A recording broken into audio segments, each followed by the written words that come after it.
नमस्कार, आप देख रहे हैं आज तक डिजिटल और मैं हूं आपके साथ अनूप आकाश वर्मा और मेरे साथ मौजूद हैं Arvind Ojha, editor crime and investigation India Today group. Arvind भाई, बहुत बहुत स्वागत है आपका।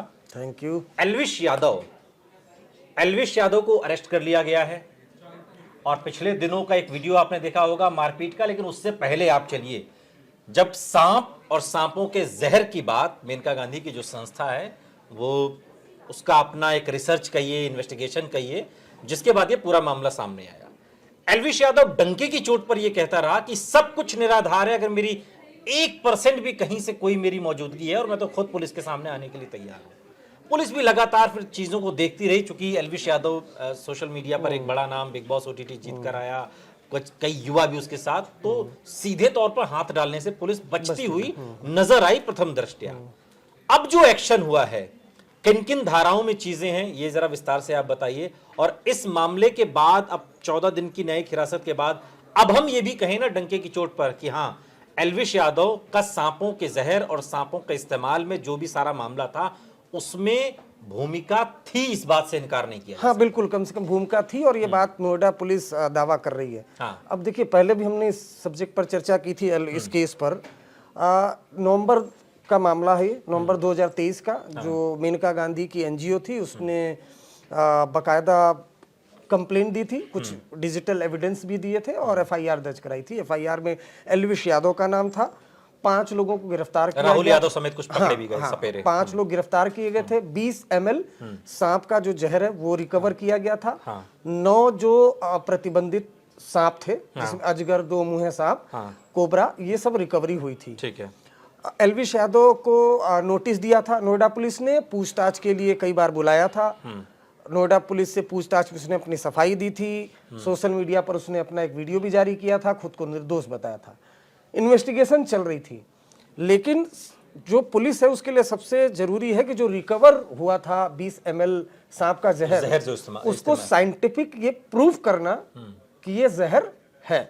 क्योंकि आरोप तो लग रहा था कि सांपों के जहर का जो इस्तेमाल है वो रेव पार्टी में इस्तेमाल किया गया, रेव पार्टी में इस्तेमाल। तो सबसे पहले अब रेव पार्टी में इस्तेमाल हो रहा था, ड्रग्स का ये सिंडिकेट था, तो इसके लिए सबसे जरूरी था कि उसको ये साबित किया जाए कि जहर है। इसलिए नोएडा पुलिस जांच चल रही थी। नोएडा पुलिस ने उसको जयपुर के लैब में भेजा और FSL की जो लैब थी उसने रिपोर्ट दी नोएडा पुलिस को, जिसमें ये साबित हुआ कि वो जहर है। यहां से फिर कहानी आगे बढ़ती है कहानी, और फिर मुश्किल एल्विश यादव की बढ़ती है, क्योंकि पहले से ही जो 5 आरोपी जो गिरफ्तार हुए थे उनसे CDR के जरिए भी कनेक्टिविटी स्टैब्लिश हो गई थी एल्विश यादव की।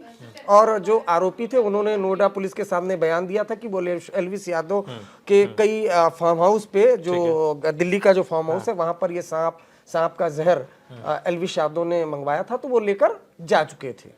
तो जब रिपोर्ट आई उसके बाद उसके बाद एक मजबूत आधार हो गया नोएडा पुलिस के पास, जिसके बाद एल्विश यादव को पहले भी नोटिस दिया गया था।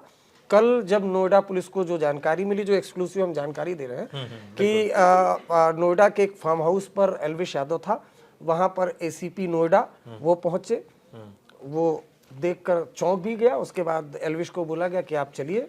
एल्विश ने बोला कि ठीक है, यहीं पूछताछ कर लीजिए। तो ACP ने बोला कि देखिए, हमारे पास अभी सुमो है, आप हमारे साथ चलिए। अभी 2 हमारे साथ हमराही हैं। बात की भनक एल्विश को नहीं थी, एल्विश को भनक नहीं थी। हमारे साथ 2 हमराही हैं, अगर आप नहीं चलते हैं तो 500 पुलिस वाले भी यहाँ आ सकते हैं। उसके बाद एल्विश थाने पहुंचता है, बड़े अधिकारी उससे पूछताछ करते हैं। अब जो एक सूत्र हैं वो बताते हैं कि पूछताछ में उनका सिस्टम हैंग हो गया। अच्छा।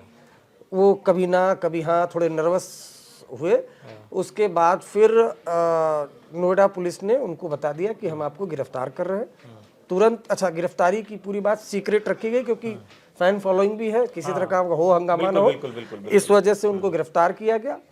उसके बाद मेडिकल कराया गया और सीधा कोर्ट में प्रोड्यूस किया गया। जज ने 3 अहम बातें पूछी। पहली ये कि क्या जो रिकवरी, जो हमने पहले बताया कि, और यही इसलिए इन्वेस्टिगेशन फूक कर रखा जाता और पूरा एस्टेब्लिश किया जाता, किसी खास तौर से किसी इन्फ्लुएंसर को गिरफ्तार करने के पहले आपके पास पुख्ता एविडेंस है। तो जज ने पूछा कि क्या जो रिकवरी हुई थी वो जहर है, इस बात की पुष्टि हुई। नोएडा पुलिस ने वो दिखा दिया। दूसरा ये पूछा गया कि जो आपने एनडीपीएस की धाराएं लगाई हैं, अभी हम उस पर भी आएंगे, एनडीपीएस एक्ट लगा दिया है, तो क्या उसका आधार है? तो नोएडा पुलिस ने बोला कि जी पिछले जो आरोपी पकड़े गए थे उनसे इनकी कनेक्टिविटी एस्टेब्लिश्ड हो गई है। ठीक है। तीसरा जो अहम पूछा कि जो आपने सांप पकड़े थे क्या वो जो प्रतिबंधित सांप की श्रेणी में आते हैं? तो वो रिपोर्ट फिर दिखाई कि भाई ये वाइल्ड लाइफ एक्ट में आते हैं, दो मुंहे सांप है, अजगर है, तमाम चीजें। तो ये 3 चीजें हुई, जिसके बाद नोएडा पुलिस ने 14 दिन की न्यायिक हिरासत में एल्विश यादव को भेज दिया। अब जिन जो धाराएं एल्विश पे लगाई गई हैं उन धाराओं का क्या मतलब है? क्योंकि नोएडा पुलिस अपने स्तर पर इस चीज़ को, उस पूरे मामले को, केस को लेकर इस्टेब्लिश कर रही है, तो एल्विश के भी वकील लगे होंगे। इन धाराओं का क्या मतलब है जो एल्विश पर लगाई गई? नहीं देखिए, इसमें जो एनडीपीएस की कई धाराएं लगाई गई हैं, और बहुत अच्छा सवाल पूछा आपने, इसके बहुत मायने हैं। एनडीपीएस 27A, जिसके बीते दिनों खासतौर से सुशांत सिंह राजपूत का जब केस चला था, उस दौरान काफी चर्चा हुई थी, रिया चक्रवर्ती पर लगाया गया था 27A, जिसका मतलब होता है कि कोई भी शख्स जो ड्रग की खरीद फरोख्त में जो फाइनेंस करता है, जो पैसा देता है, अच्छा, तो वो उस पर 27A लगाया जाता है। तो वो संगीन है, आसानी से जमानत नहीं होती। ठीक है।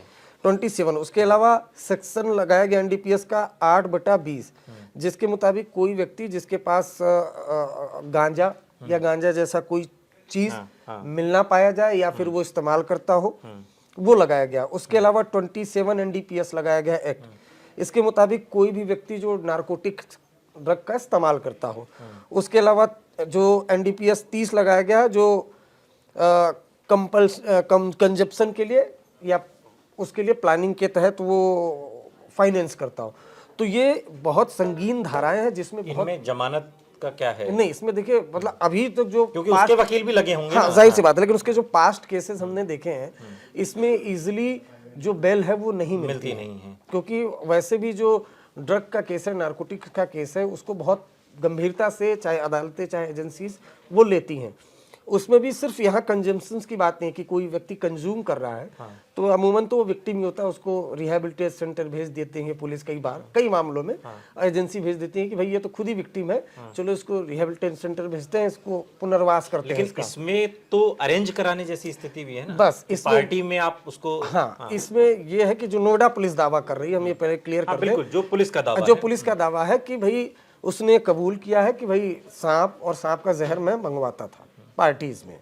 और क्या क्या कबूलनामा है उसका? पुलिस कबूलनामा तो यही है फिलहाल, क्योंकि उसके अलावा जैसे मतलब कि एक अधिकारी ने बताया हंसते हुए कि भाई उसका सिस्टम जो हैंग करने के बाद उसका सिस्टम तो हैंग हो गया, क्योंकि 150 से ज्यादा सवाल उससे पूछे गए। अच्छा, अब 150 से ज्यादा सवाल पूछे गए, वो किसी सवाल का जवाब नहीं दे पा रहा था। अमूमन मुझे ऐसा लगता है कि एल्विश को इस बात की उम्मीद नहीं थी कि उसको गिरफ्तार कर लेगी पुलिस, क्योंकि भाई लगातार पहले भी मामले आ रहे थे, हो हल्ला हंगामा। अभी बीते दिनों अगर बात करें तो वो काफी सोशल मीडिया पर काफी ज्यादा उसको, पुलिस अगर अरविंद भाई जब किसी को गिरफ्तार करती है तो उसके पास ठोस वजह होती है, यूं ही किसी को गिरफ्तार नहीं कर लेती। नहीं बिल्कुल ठोस वजह। तो इसलिए एल्विश की निश्चिंतता इसलिए भी जो है हास्यास्पद लग सकती है। हाँ, हास्यास्पद लग सकती है, हो सकता है बहुत फॉर ग्रांटेड लिया हो उसने कि बहुत चलो ठीक है, उम्र भी इतनी नहीं है तो उस तरीके से गहराई से न सोचा। हाँ, और फॉर ग्रांटेड लिया, मतलब उम्र बहुत कम भी नहीं है, क्योंकि आप जब एक सेलिब्रिटी हो जाते हैं, इतना एहसास है कि आपको बच्चे से लेकर बूढ़े तक सभी फॉलो कर रहे हैं, तो इस बात का एहसास होगा।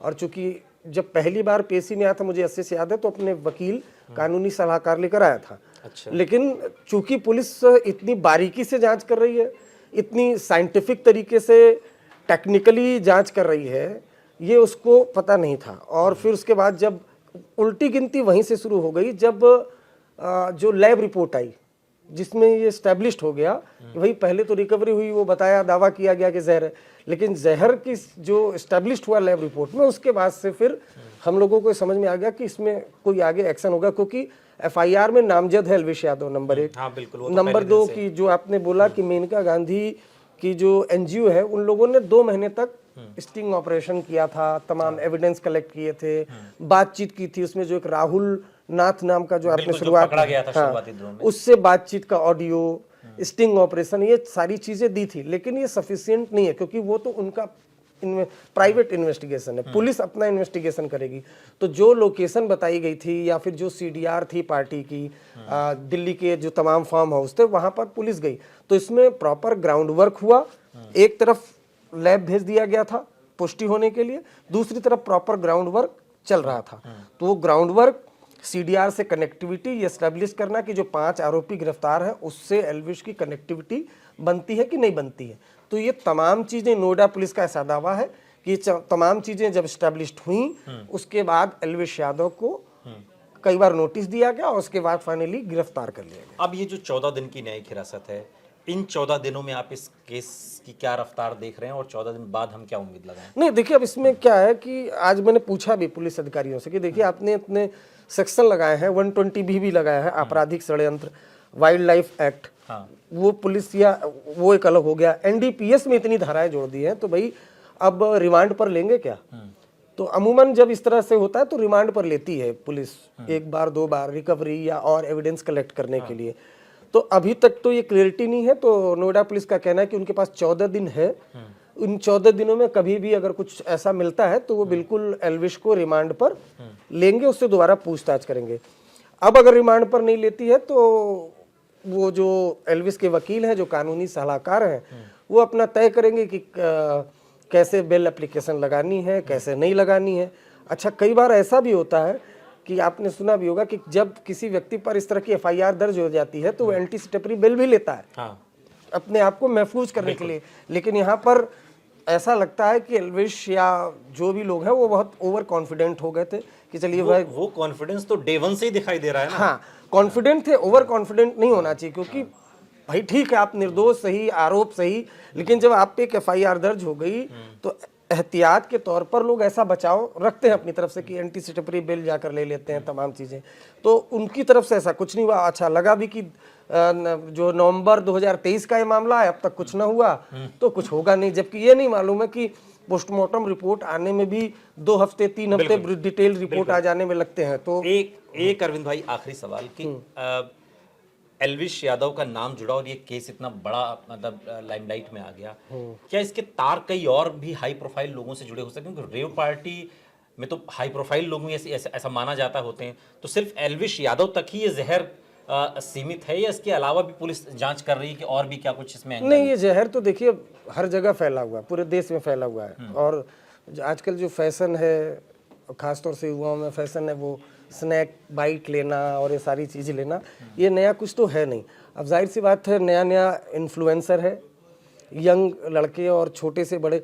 यहाँ एक बात ये भी मैंने पुलिस अधिकारियों से समझी और ख़ासतौर से ये मैसेज देना चाहिए कि जो भी आप सोशल मीडिया के इन्फ्लुएंसर हैं, लेकिन जब आपके पास मिलियंस फॉलोअर हो जाते हैं तो आपकी भी एक नैतिक जिम्मेदारी बनती है। आपको अब अभी ये बीते दिनों सोशल मीडिया में मार धाड़ एक्शन सब चल रहा था, मैंने थोड़ा बहुत देखा, बहुत ज़्यादा डीपली नहीं देखा, लेकिन मार धाड़ एक्शन, गाली गलौच, इसको मार दूंगा उसको मार दूंगा, ये ट्रेंडिंग चल रही थी और इसी दौरान और लगातार विवादों में। बिल्कुल, बहुत बहुत अच्छी बात अरविंद भाई ने कही कि जब आप चूंकि इन्फ्लुएंसर हो जाते हैं कि आपके कुछ करने से लोग उस पर उनको असर होता है उस चीज़ का, वो आपको इस तरीके से इस शिद्दत से आपको पसंद करते हैं। नहीं, एक चीज़ पे हम लोग और क्लियरिफाई करते हैं कि देखिए ये तमाम चीज़ें इन्वेस्टिगेशन जो नोएडा पुलिस है वो दावा कर रही है, चूंकि आहत न हो जाए एल्विश के फैंस कि भाई हम जो देखते हैं, हमने ऑफिशियल बाइट ली, जो हमने इन्वेस्टिगेशन है, जो लैब की रिपोर्ट आई है, जो साइंटिफिक है, जो सीडीआर है, कॉल डिटेल रिकॉर्ड है, उसके जरिए जो एस्टेब्लिश्ड हुआ है, ये नोएडा पुलिस की बात कर रहा है। अब ये तो कानून अदालत साबित करेगी, कोर्ट में ही पूरा मामला है। 14 दिन की न्यायिक हिरासत दी गई, लेकिन ये सारी जो थ्योरी है नोएडा पुलिस की बनाई गई है, नोएडा पुलिस को जो जांच में चीजें सामने है उसके आधार पर है। मामला कोर्ट में है और अब कोर्ट इस पर विचार करेगी। 14 दिन की न्यायिक हिरासत में एल्विश यादव को भेज दिया गया, लेकिन कहीं ना कहीं वही बात जो अरविंद भाई ने कही कि इन्फ्लुएंसर जो होता है उसकी जिम्मेदारी बड़ी होती है और ये बात उसे भी समझनी चाहिए। बहुत बहुत शुक्रिया अरविंद भाई तमाम जानकारी के लिए आपका। यहाँ रुक रहे हैं, लेकिन आप कहीं जाइएगा नहीं, बने रहिए हमारे साथ, देखते रहिए आज तक डिजिटल।